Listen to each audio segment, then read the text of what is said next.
अल्लाह तबारक व तआला के नाम से शुरू जो बड़ा मेहरबान और निहायत रहम करने वाला है।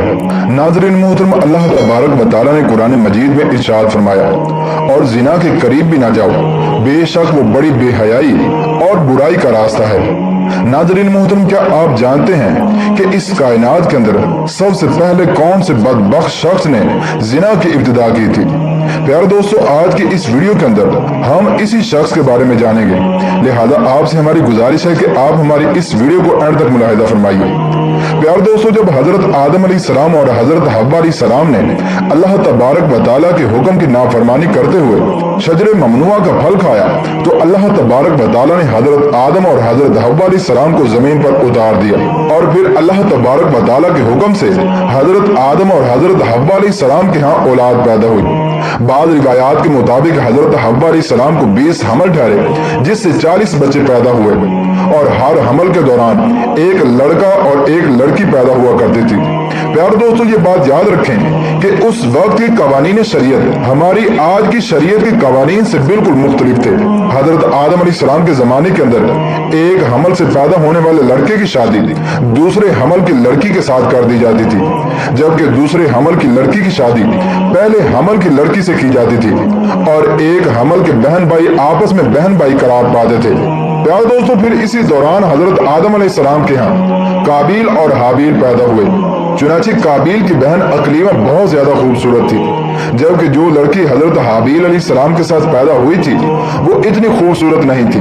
चुनांचे जब ये बच्चे बढ़कर जवान हुए और उनके आपस में शादी का वक्त आया, तो काबिल ने हजरत हाबिल अलैहिस्सलाम की बहन के साथ निकाह करने से इनकार कर दिया और कहने लगा कि ये तो बिल्कुल खूबसूरत नहीं है, मैं अपनी बहन अकलीमा के साथ ही निकाह करूंगा।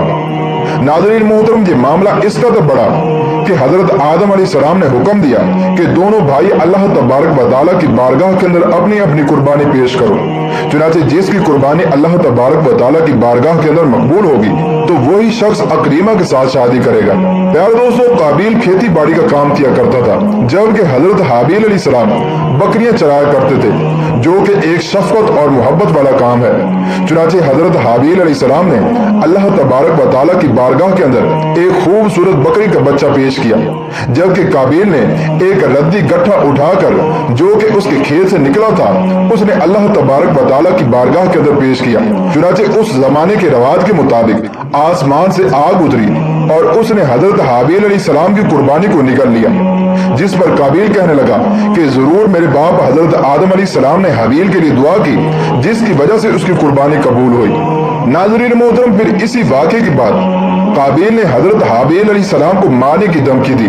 रिवायात के अंदर आता है कि हजरत हाबिल अलैहिस्सलाम काबिल से ज्यादा ताकतवर थे, लेकिन आपने अल्लाह तबारक व तआला के खौफ की वजह से फरमाया कि अगर तुम मुझे कत्ल करेगा तो मैं तुम्हारी तरफ तुम्हें कत्ल करने के लिए हाथ नहीं बढ़ाऊंगा।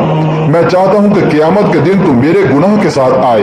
चुनांचे एक दिन काबिल ने गुस्से में आकर हजरत हाबिल अलैहिस्सलाम के सर पर पत्थर मारा, जिससे आपकी मौत वाक़ई हो गई। चुनांचे हजरत हाबिल अलैहिस्सलाम को कत्ल करने के बाद काबिल बहुत परेशान हुआ और हजरत हाबिल अलैहिस्सलाम की लाश को अपने कंधों पर उठाए कई दिन तक मारा मारा फिरता रहा। फिर अल्लाह तबारक व तआला के हुक्म से 2 कव्वे आए और उन दोनों ने काबिल के सामने झगड़ा किया।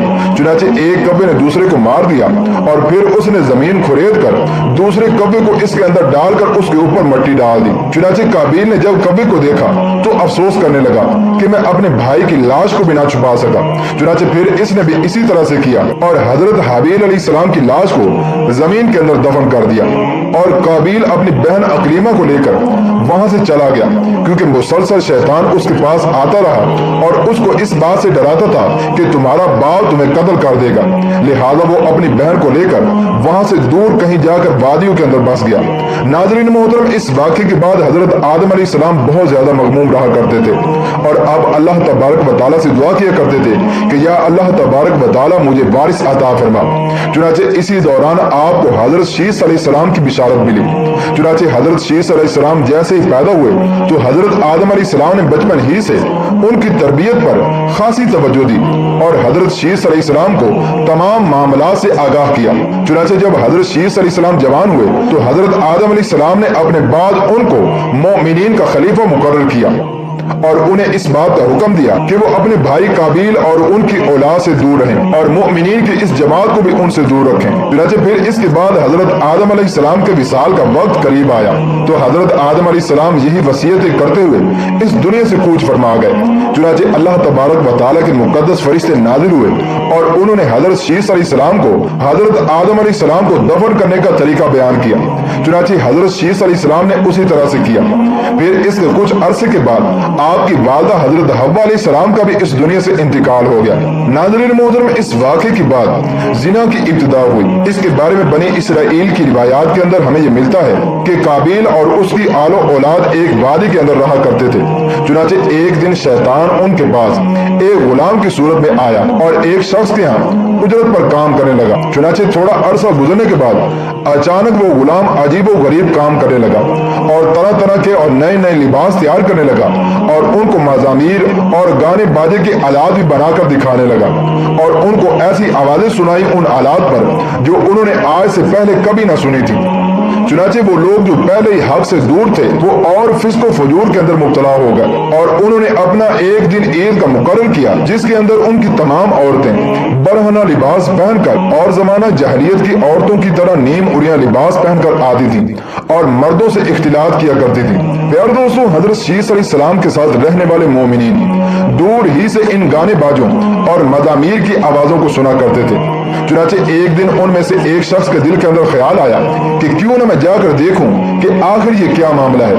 چنانچہ اس شخص نے چوری چھپے وہاں سے ہجرت کی اور عید کے دن کہ جس دن قابیل اور اس کی آل و اولاد فسق و فجور میں مبتلا ہوتی تھی وہ شخص وہاں پر پہنچا اور اس نے وہاں پر جا کر عورتوں کو دیکھا کہ وہ بہت زیادہ حسین و جمیل تھیں۔ پیارے دوستو، اس حوالے سے روایت کے اندر آتا ہے کہ حضرت شیس علیہ السلام اور ان کے ساتھ جو مومنین کی جماعت تھی ان کے مرد بہت زیادہ حسین و جمیل اور خوبصورت تھے اور ان کے ساتھ جو عورتیں تھیں وہ بظاہر اتنی زیادہ حسین و جمیل نہیں تھیں، جبکہ قابیل کی آل و اولاد کے اندر مرد انتہائی بدصورت تھے جبکہ ان کی عورتیں اور لڑکیاں بہت زیادہ حسین و جمیل تھیں۔ چنانچہ وہ نوجوان ان لڑکیوں کے حسن و جمال سے بہت زیادہ متاثر ہوا۔ پھر جب وہ شخص واپس آیا تو اس نے چوری چھپے دیگر مومنین کو بھی اس حوالے سے خبر دی۔ چنانچہ پھر آہستہ آہستہ مومنین کے لوگوں میں سے بعض کمزور ایمان والے وہاں سے ہجرت کرنے لگے اور ہجرت کر کر کے قابیل کی اولاد کے اندر جا کر وہاں پر ان کی عورتوں کے فتنے کے اندر مبتلا ہو گئے اور یوں فسق و فجور کرنے لگے اور آپس کے اندر زنا کاریاں کرنے لگے جس سے زنا جیسے کبیرہ گناہ کی ابتدا ہوئی۔ ناظرین محترم، روایات کے اندر آتا ہے کہ حضرت شیس علیہ السلام کے ساتھ رہنے والے مومنین کی تعداد بہت کم ہو گئی تھی جبکہ قابیل کا گروہ بہت زیادہ طاقتور ہو چکا تھا۔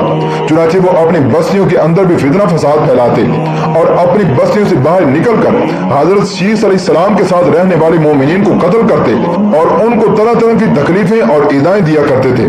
ناظرین محترم، یہ تمام روایت بنی اسرائیل سے لی گئی ہے جس کے بارے میں حضور اکرم صلی اللہ تعالی علیہ وسلم نے ارشاد فرمایا کہ جب تم بنی اسرائیل کی روایات میں سے کوئی روایت سنو تو نہ اس کی تصدیق کرو نہ اس کی تکذیب کرو، بلکہ یہ کہو کہ جو کچھ اللہ تبارک و تعالیٰ نے نازل کیا ہم اس پر ایمان لائے۔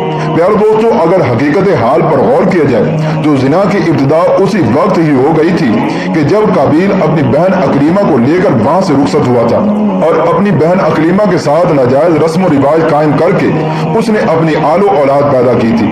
اللہ تبارک و تعالیٰ سے دعا ہے کہ اللہ تبارک و تعالیٰ تمام مومنین کو زنا جیسی لعنت سے ہمیشہ ہمیشہ کے لیے محفوظ رکھے۔